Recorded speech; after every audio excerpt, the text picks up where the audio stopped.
Hello, hello, and welcome to today's session. You are tuned into the GloBUNTU School of Life Masterclass. If you are joining us, wherever you're joining us from, we welcome you. I welcome you. My name is Beatrice Achaleke, and I am hosting this masterclass. But today, I am your number one master teacher. So today, we are talking about lessons of life. As we journey through life, we go through stuff, and that is what the essence of the GloBUNTU School of Life Masterclass is all about. I am very, very happy to be here with you and to share some lessons and some tips and some tools that may hopefully change your life. So my name is Beatrice Achaleke. I'm a passionate serial author of 23 books. One of them is Shit Happens, How to Transform Your Individual Breakdown into a Collective Breakthrough. This book right here. And I'm going to tell you part of that story right now. And I am the publisher of GloBUNTU Books. If you don't know GloBUNTU Books, you want to Google us, www.globuntubooks.com. That is the place where we publish our books, and our books are very, very special books. So if you go there, you'll see. But I will be telling you a little bit more about that as we move on in this School of Life Masterclass. So if you're joining us on Facebook, we welcome you. We're streaming live on Facebook, on my personal page, and on the GloBUNTU Books page on Facebook. And we're also streaming live on YouTube. So wherever you're joining us from, whatever time you're joining us we are happy to have you here.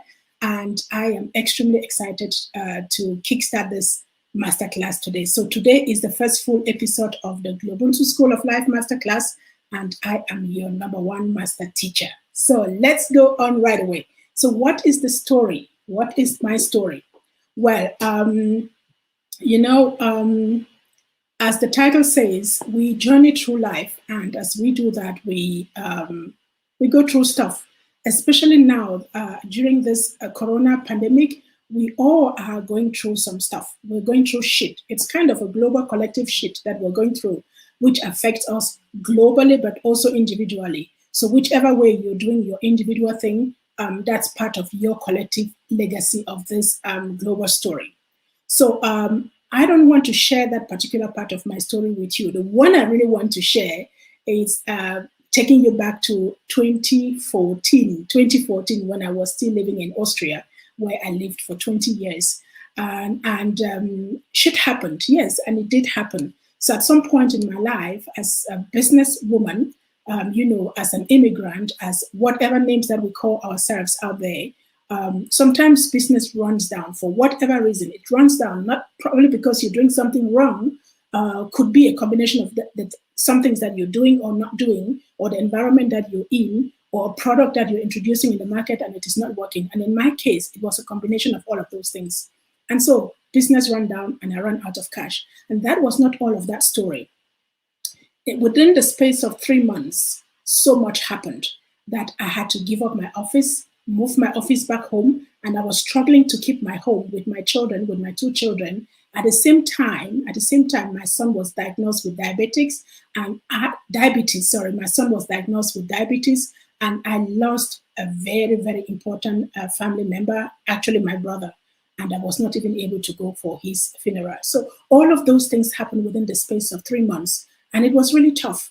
And in the midst of all of that, I was confused. I must say I was confused. I didn't know what to do. I asked myself all the kinds of questions. Those kind of questions that you ask, why me? Why right now? You blame people, you point fingers, you feel like you're a victim, you feel like no one understands you, and all of those things. And so those things all happened to me back in 2014. And I'm not here to share that full story. If you Google my TED Talk and you find the link in the info box below, if you Google my TED Talk, you'll see part of the story that was unfolding. It was just in the beginning, and so much happened in between. So what I did is I knew I had to own my story. I had to own my story. I had to own my shit. I have to clean it up, and I had to move on with my life. And in the process of doing that, I had to make some very radical decisions, really very radical decisions. And when you make radical decisions in life, if you've made them, you know that it's never easy to make radical decisions. So when you join us watching this masterclass, if you are joining in this masterclass, tell me in the comment box below, what is the stuff that you're going through? Is it related to the COVID-19 and the subsequent lockdown? Are you facing business rundown like all of us are doing? Because we're all in this together. What is the thing that you're struggling with right now? Please put it in the info box below. And if you have a question, please do not hesitate to answer. This is an interactive live master. This is an interactive School of Life masterclass, and you're invited to drop me your comment. And your comments, you can put them again. If you're joining on Facebook, you can drop your comments. I will see them. If you have questions, please ask them. So in the midst of all the things that happened to me, again, I do not want to share all the details, but I want to share with you the lessons that I learned. When we go through stuff again, the most important thing that I have learned for myself is that when we don't focus on what is happening to us, but rather on what we can learn from what is happening, so that we can pick that up and not only pick up our pieces and quantum leap and bounce forward and move on with our lives, but also because we can use it to shape someone else's life. You know, sometimes we get into situations, we are lucky enough to be the ones to experience certain things, or in life, we always experience something, we always experience things that some people after us will have to experience. And if we share our experiences, just like Maya Angelou says, when you learn, teach. When you learn, teach. So when we learn those lessons of life, the next thing that we have to do is that we teach them, share them with other people, so that when they get into a similar situation, they already have lessons that they can take along with them. They must not go through all the stuff that we have gone through, because hey, that is the essence of life. We make experiences and we are called upon to share these experiences, because they're given to us not for us to keep, but rather for us to share with people around us. That said, I'm going to take you right away to my lesson number 1.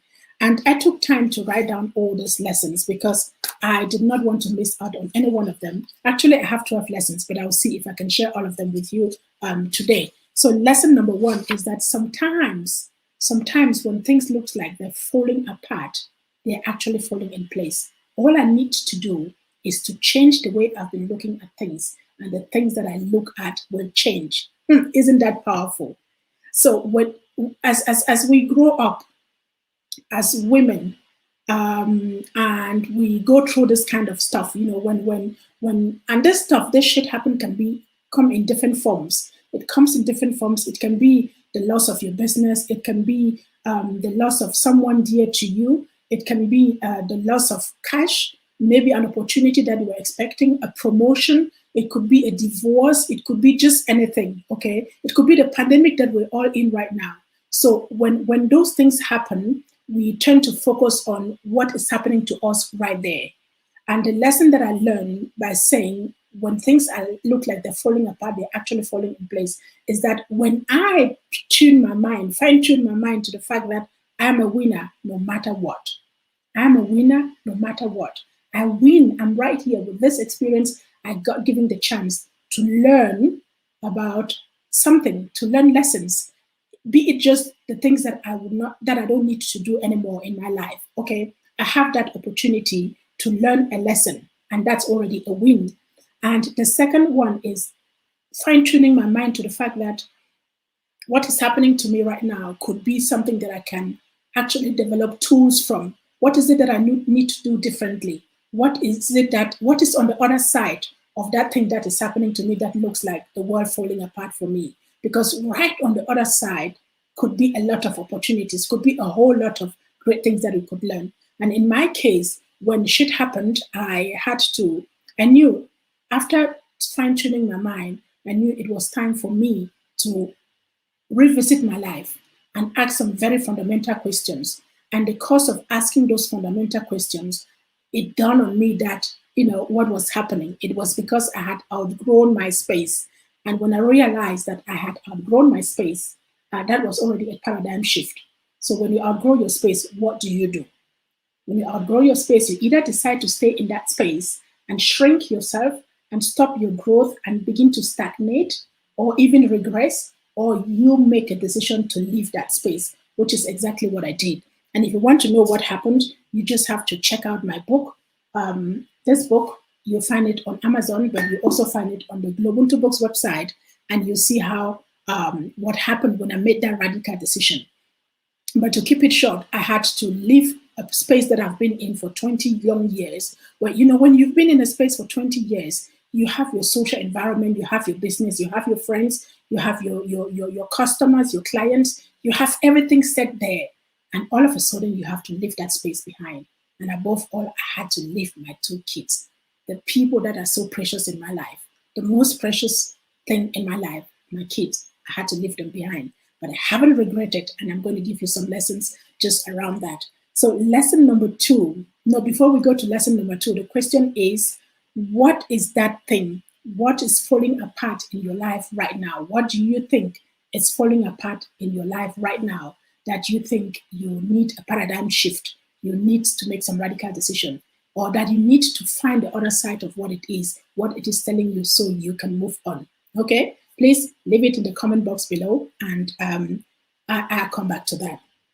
Lesson number 2 is that I live in 2 parallel worlds simultaneously. Ooh, when I learned about this, it was so powerful. I live in 2 simultaneous worlds simultaneously. And these 2 worlds are my inner world and my outer world, or my external world. And the lesson is that what I'm experiencing in my outer world, in that case was the shit that happened, was a reflection of what was happening in my inner world, in my subconscious world. So sometimes we stay in a very negative space. We tell ourselves all kinds of stories. And these stories that we tell ourselves inside, you know, the thoughts that we have, I can't do this, it's so difficult, there's racism, there's all of this. When you keep that negative thoughts in your mind, that space, it reproduces what you see in your outer world. It could be something that is crumbling down. It could be, something that is not working the way you want it to work. And that is a reflection of what is going on inside of you.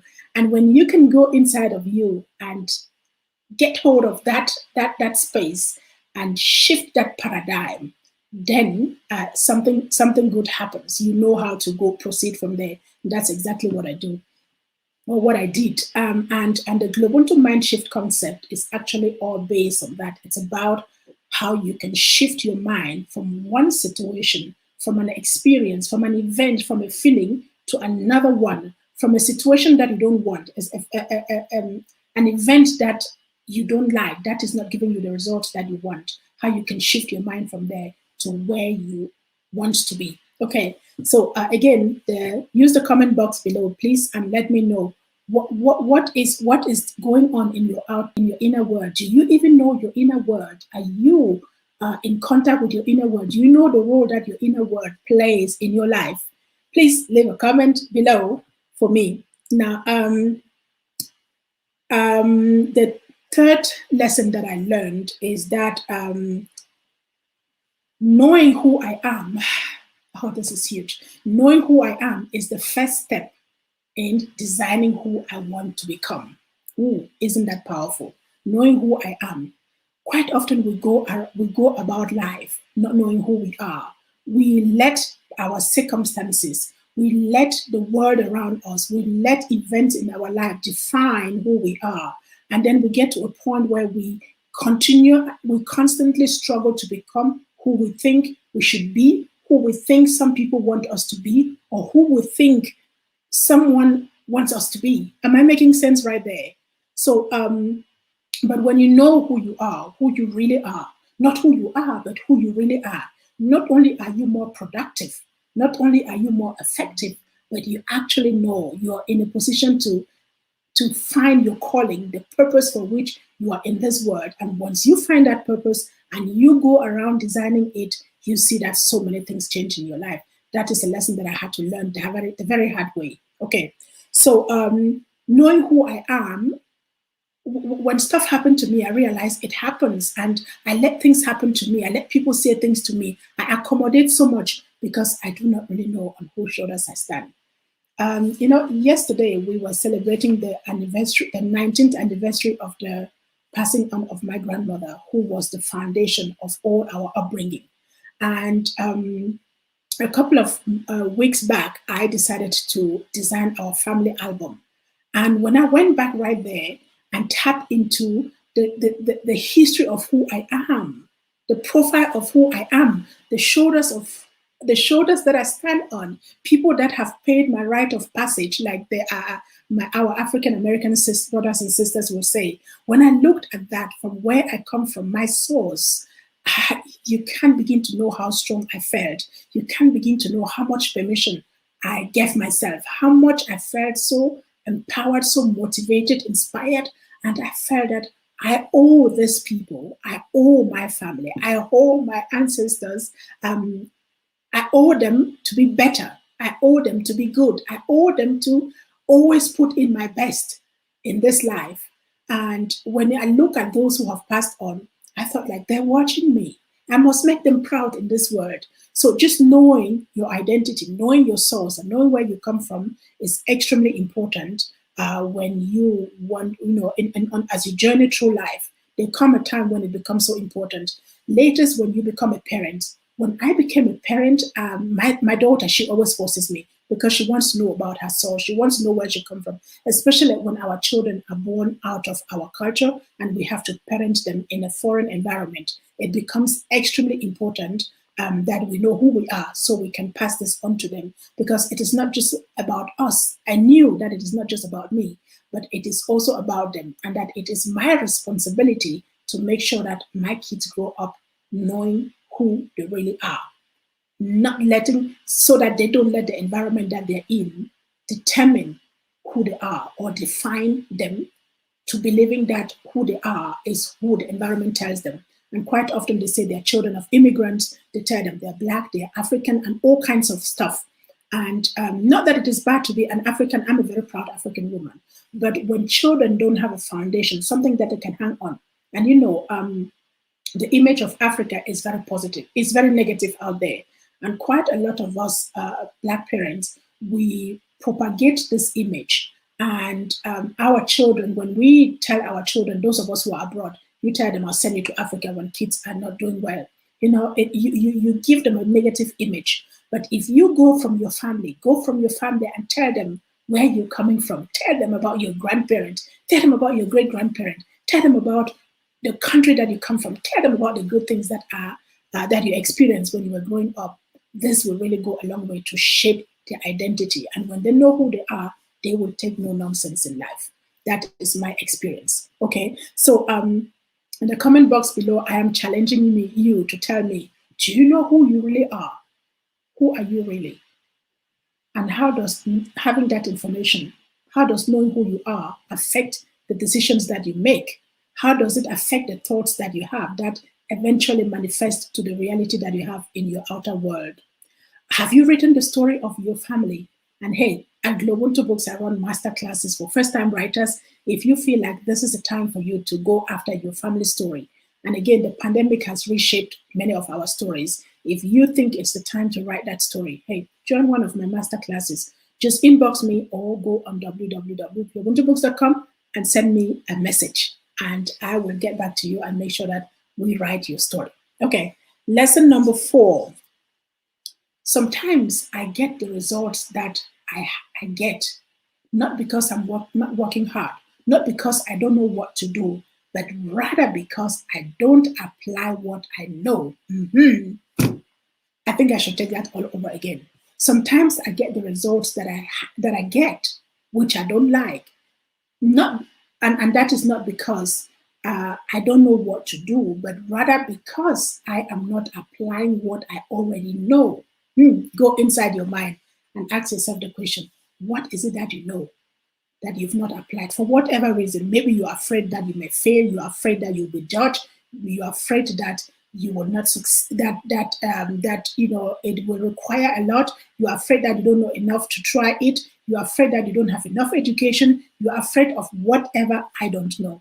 So go into your mind and check, what is it that I know that I'm not applying, which if I applied, my life may be somehow different. So I'm challenging you to do just that, because when I did, that's where my publishing knowledge came from.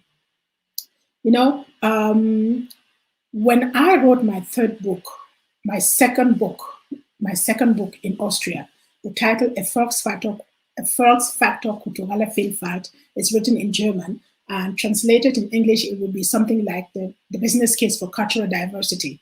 And just 1 week to the official launch of that book, my publisher dropped me. He wanted some changes that I did not want, and I had sent out invitations and got people registered to participate in the book launch. People had pre-ordered their books, and there I was. The publisher is not available 1 week before book launch. And what did I do? I just had to try some new things. I had always wanted to be a publisher. I had wanted to be an editor. I wanted to be an author, but I wasn't sure. I've never tried it before. And so I jumped into the cold water, into the sea, and learned how to swim. Look at what happened. 9 years along the line, I'm a publisher of over 40 books. I am an author of 23 books, and I publish. I'm actually doing it. So I wish for you to go inside of you and check, what is that knowledge that you have? What is that thing that you always wanted to do that you've never tried, you've never done it because you fear whatever it is.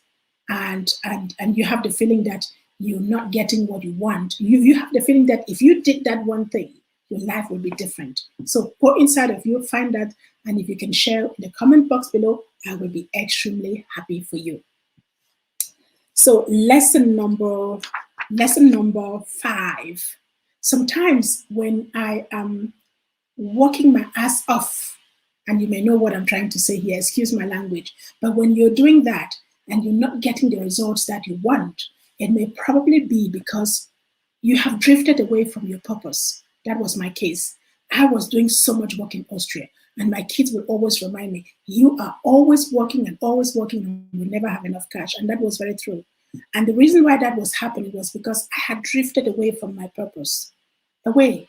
And sometimes either you've drifted away from your purpose, or you're busy chasing someone else's dream for you. You're busy doing something that someone has planned for you. Could be something that our parent planned out of love, out of concern, out of their desire for us to succeed. But you get to a point in your life where you realize your life path has led you to somewhere where you no longer need that particular dream. You have your own dreams, and you got to pursue those dreams, and you are still pursuing that dream that was made for you, that may be obsolete, that may no longer be, for whatever reason, it may no longer be reasonable for you, and then you're working so hard and not getting the result that you deserve. So my question to you is, again, whether you're on Facebook or on YouTube, my question to you is, what are you working so hard at and not getting the results that you want? Do you have the feeling that you're in fulfilling your life purpose? Do you have the feeling that you even know your purpose? Do you have the feeling that you're chasing someone else's dream? Leave your comments in your answer in the comment box below, and I will get back to you. So let's move on to lesson number 6. Lesson number 6. The lesson that I learned, the number 6 lesson that I learned is that there is just no passion. There is just no need. There is no joy in settling for things that you know you don't deserve. Or there's no joy in settling for a life or a situation or a result or a decision that you know that is not worth what you are worth or what you're capable of. Does that make sense to you? Now, let me take you back to my life. Back in Austria, when I went to Austria, I knew nothing about racism. I knew nothing about a whole lot of things that I started doing right there. The environment that I was in pushed me to doing certain things. And I settled for doing anti-racism work, doing intercultural communication, and doing all those things that the environment wanted me to do. And I was not tapping into my purpose. As a child, I always wanted to be an author. And I never got around to doing that. At some point, I was filled with all kinds of self-doubt. Who is going to read my book? In which language am I going to read? Is my command of the English language good enough? There are so many books on the market. Am I going to write in German or in which language? You know, there were all kinds of self-doubts. And I kind of settled for what I had instead of what I knew I could have, what I knew I was capable of. And the moment I made the radical decision to leave Austria to come to South Africa, I tapped into that power of the thing that I always wanted to do, which is writing and publishing. Mind you, within a space of less than 5 years, I wrote 19 books, and 15 of them have been approved for schools in South Africa. Look at that. Had I stayed in Austria, I bet you I would still be doing anti-racism work, doing Black Lives Matters, going on the street for demonstrations and getting no results, feeling frustrated, bitter, and maybe to the point getting cynical. And that's not the person that I was born to be. So I realized that I don't have to settle for things that I know that are less than what I know I'm capable of or what I deserve. I deserve to be an author, and that is exactly what I'm doing right now. And I am extremely happy about that. So back to you. What is that thing that you are doing? That are you settling? What is it that you're settling for? Is it a job that you're settling for that you know, a workplace that you know does not deserve you? You think you deserve best? Is it a promotion that you've been waiting for years that is not coming? Is it some clients that you're running after that are not giving you the results that you want? Is it a relationship that you're into that you're settling for just because you fear of whatever? You're just settling for something that you think is less than what you are. What is it that you need to do? Do you realize what you need to do in order to change that situation? Because, hey, it's your life and we got only this one life. So I'm challenging you again, drop a comment in the box below and let me know. Are you settling for something that is less than what you really deserve? What is that thing? Are you ready to make a change? Let me give you my lesson number 7. Sometimes the fear, and this is very important, sometimes the fear of succeeding actually stop us from taking proactive action towards what we want to do. I learned that the fear of succeeding was actually keeping me away from doing what I want to do. And it still does today. I'm not saying that I'm completely over that one. It's still something that I'm working on. Now, quite often people will tell you that the fear of failure is what stops people from starting something new or from making radical decisions or from having some changes in their lives, making some important changes. But I will shift it to the fear of success. The fear of success, why? Because success comes with a whole bunch of responsibilities. It comes with a bunch of life changes. It comes with a bunch of expectations. It comes with a bunch of paradigm shift. You have to think differently. You have to build resilience. You have to be consistent. You have to be constant. You have to do all those things in order to stay successful. And sometimes just thinking about all the things that you need to do, or for me, sometimes just thinking about all those bunch of things that I need to do meant taking myself out of the comfort zone. And it frightened me. It frightened me because I did not know what awaits me.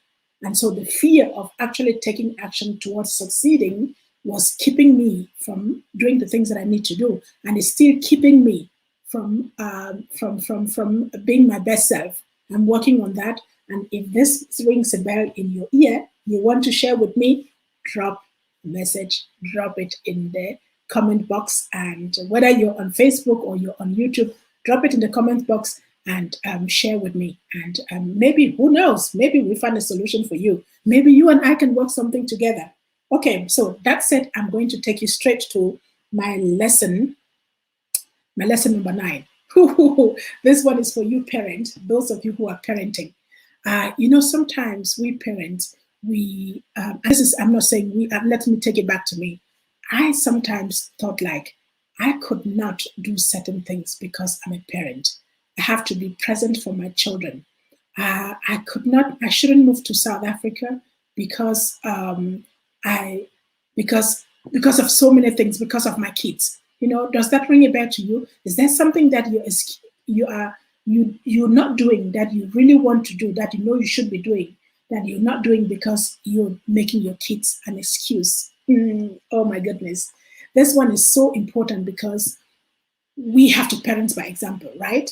And what I have learned from my childhood, growing up and being born in the village and growing up as a village girl, and learning a whole lot of things the hard way, and having been parented by my parents in a very, very tough way, I am capable of doing whatever I set my mind on. That is what gives me the resilience and the confidence and the motivation to be my best self all the time. Okay, because it has to do with the fact that I had to journey through certain chapters of life. I had to go through certain things which were really very tough, and sometimes we spoil our children by not giving them the chance to make their own experiences in life. And when we surround them with in a bubble, and we don't become who we want to become because we're parenting them, we set, well, I think I'll set a wrong example to my kids if I did that. And this is what my daughter told me when I had to make that radical decision, and when things really got tough, I decided to leave them behind in Austria and to move alone to South Africa. It's been about 5.5 years, close to 6 years. And my daughter has grown and blossomed to a very, very self-confident, self-reliant young girl. My son, who had diabetes when I left, and I was worried about him, he has learned how to manage his diabetes. He does so many things that he wasn't doing when I was with him. He writes music. He composes his own music. He is almost a gym addict, whereby when I was with him, I would literally plead with him to go out for 10 minutes and he will not do it. Now he's doing that. He has his own circle of friends. He lives by himself. He cooks for himself. He does all kinds of things. And when they tell me, Mom, by leaving, it was tough for all of us, but you being there and doing your thing and being a happy person makes us feel happy to do what we are doing. And if we were together, probably we would be fighting about, I will be controlling them, I will be giving them rules that they don't want to follow, and we will be fighting with each other. And they tell me they're able to do the things that they're doing by themselves, being so self-reliant, being self-confident, and being so organized on their own because they see me doing the same thing. And had I stayed in Austria, I would be sad, I would be cynical, I would be probably not a good mom because I'll be a very bitter person, and that will fade off on them. You see what I'm trying to say? So when you want your children to be self-reliant, self-sufficient, self-determined in life, you've got to lead a self-determined life. You have to lead by example. You have to show them that the tougher it is, the tougher things they have to go through when they're still young, the bigger the resilience that they will build, and that means they're going to be able to manage their own lives, even when you're not there. Okay, does that make sense to you? So what kind of a parent are you? I'll ask you, what kind of a parent are you? Are you that parent that is keeping your children in a bubble? Are you feeding them with a golden spoon? Are you that parent that is not allowing them to make their own experiences? Are you that parent that is making your children the excuse that you're not doing the things that you want to do? And you know what that does with them? When you do that, you start a vicious circle that your children will pass on to their children, and they will pass on to their children, and that will become their family pathology. Is that what you want? Drop a comment in the comment box below, and I will be looking at your comment. Now, let's look at lesson number 10. Oh, that was much. Oh, my goodness. Lesson number 10. Sometimes, it says, sometimes when the stuff that is happening to my life, is so big, and I am powerless and confused and all of that, then I just have to tell myself that I'm just a messenger. It is not all for me. I've just been privileged to be chosen to be the channel through which this life lessons, this experience is passed to others. And what do I have to do as a messenger? I have to deliver the message. It means I go on research and pick out the life lessons, pick out the experience, the tips, develop tools that I can then use to help someone else. Because when I do that, that's how I heal. Not just do I heal, I build a community, I become an authority, I have the expertise, and that expertise could actually be what I need to fulfill my purpose in life. You see, when I started learning, when stuff happened and I moved and I had to learn the very hard way how to write books, how to design books, and how to publish books, what happened is that today I run masterclasses. I run masterclasses for first-time writers. I run masterclasses for kids writers. And I have coached 8 women to write their own stories since 2019 and 15 kids. And some of these kids are award winners. Some of their books have been approved for schools. And you see what I'm trying to say is that had I sat on this experience, had I thought, victimized myself and blamed the whole world and sat there feeling so little and giving my powers to the whole world, I wouldn't have been able to develop these tools. But the moment I shift my mind to say, you are the messenger, you got to look for the message, you got to look for the lessons and use those lessons to design systems and templates that you can then use to facilitate someone else's life, that you can then use to change someone else's life, that you can use to inspire, to motivate someone to own their own lives. And when I do the master classes today, I sell them. That becomes my business because that gives me authority and expertise. You see what I'm trying to say? So the bigger, the uglier, the more intense, the greater your stuff, the stuff happening to you, the bigger the opportunity on the other side. Again, you just need to change the way you're looking at those things for the things that you're looking at to change. And just let me remind you, diamond is so valued in the world. And I've never seen a diamond seated somewhere on the street or on the tree where you can just pluck it effortlessly. In order to get a small diamond or gold, you have to dig in the mines, dig in the dirty mines, days and weeks and sometimes months in order for you to discover that diamond. And that is for me the journey of life. When stuff happens to you, when stuff happens to me, I put myself in the position of a miner. I am mining. This stuff may be the ugly, filthy earth that I need to walk through in order to discover that diamond. And the diamond becomes your next masterpiece. Is that woman that I am today, experienced with a lot of wisdom, savvy, a woman who knows where she comes from, who knows where she's going to, who faces all challenges in life with her shoulders high. It doesn't mean that she doesn't encounter challenges. I do encounter, I have my fair share, and believe me, I have a whole suitcase and a whole wardrobe full of challenges. But the thing that I have that I'm proud of right now, that came with me going through stuff in life, working through my own shit, has to do with the stability in me, the confidence in me, the knowledge of my self-worth, and above all, that paradigm shift that allowed me to change my language in many situations from I can't to let me try it, from no one has ever done it in my family to let me be the first person to do it. Maybe I should be the first person to do it. Maybe that's who I am. That's why I'm here. It's changed my paradigm to let me give it a try at least. And then I know that I can do it.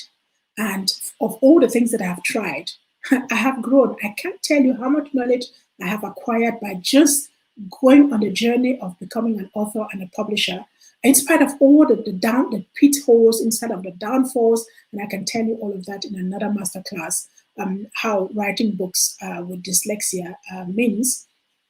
I have been able to create something that is substantial. And that is what is so key here. Okay, so lesson number 11. Lesson number 11 says, every now and then, I have to free space in my heart, in my mind, in my head, and in my life to unapologetically let allowed myself to grow. So freeing space means that every now and then I accept the fact that people will come and go. People will come and go out of my life.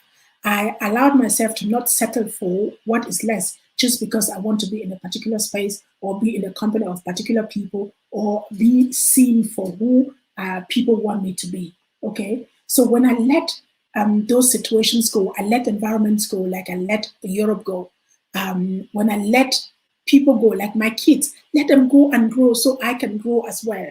Okay, so when you let that go, you let feelings go, so you don't bear grudges. Because when you bear grudges, you blame, you point fingers.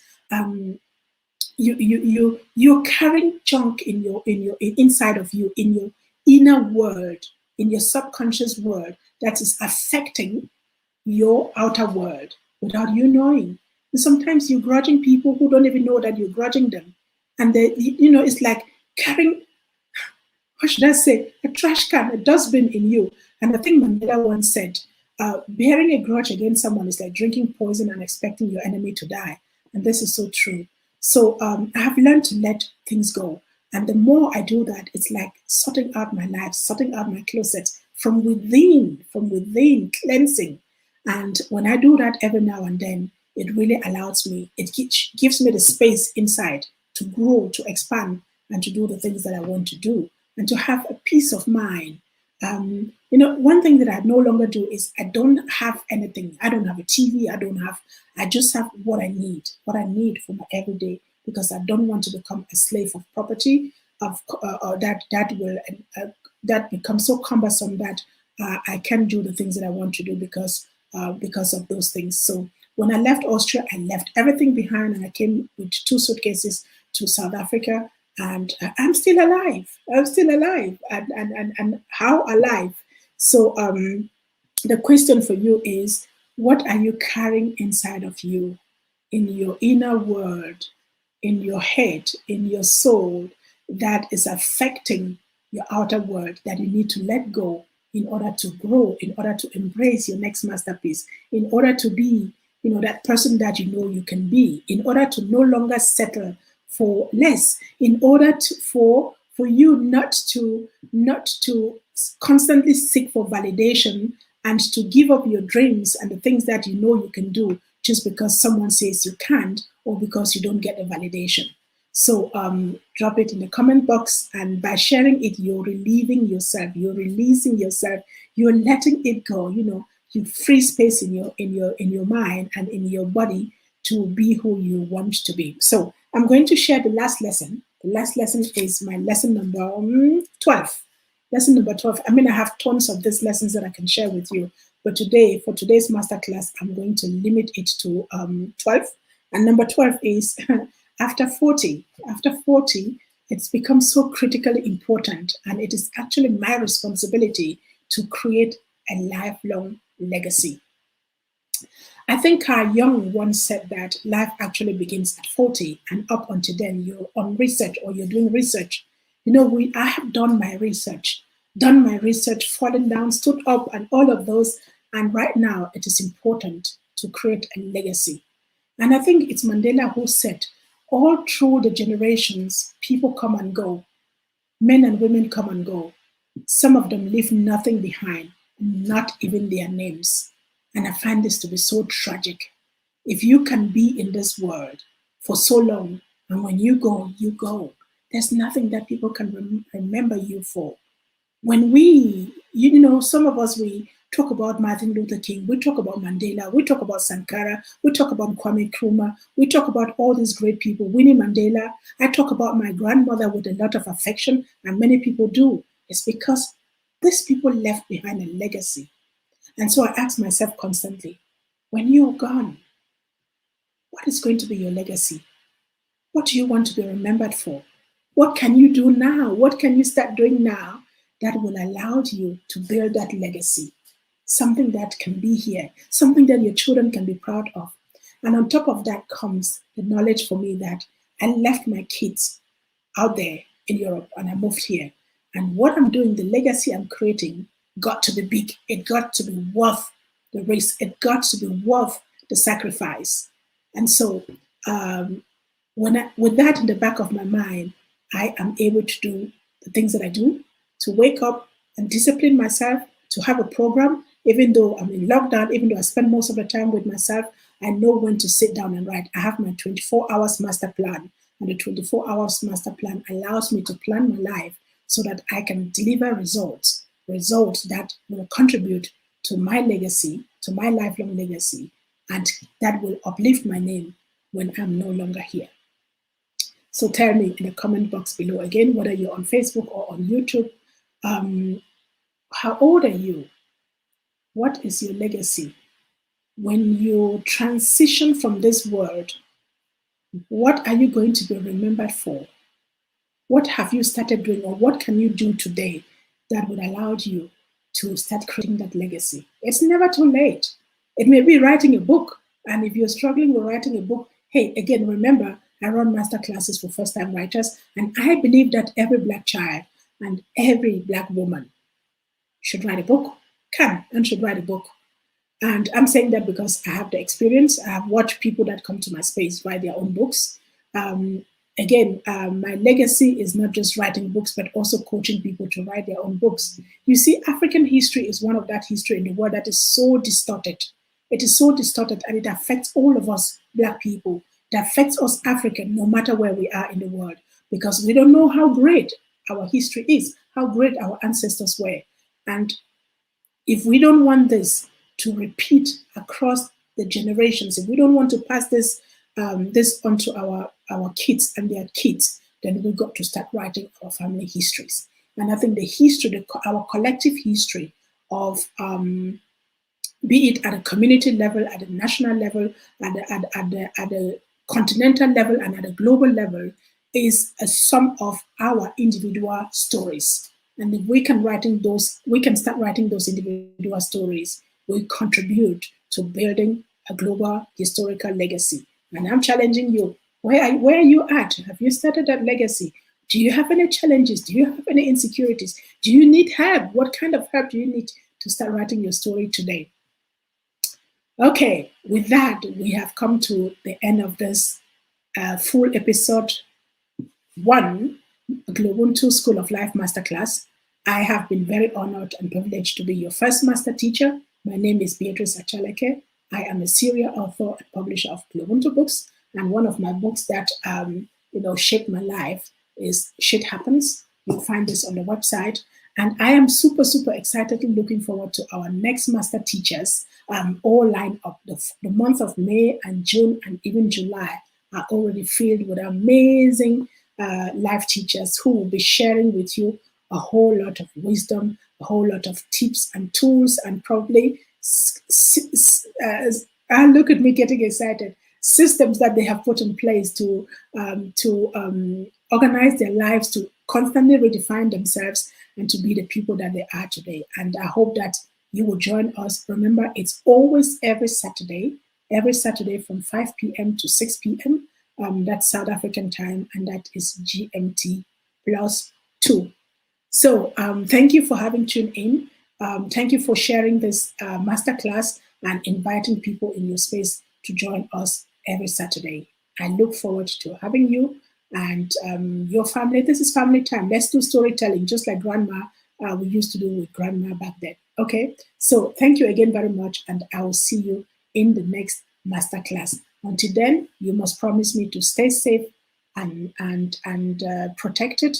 You must stay safe with your families, and I wish you all the best of luck and all the good things in the world.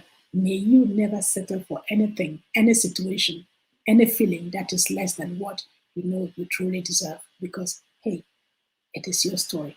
And make sure that you're unapologetically possessive and obsessive when it comes to your story.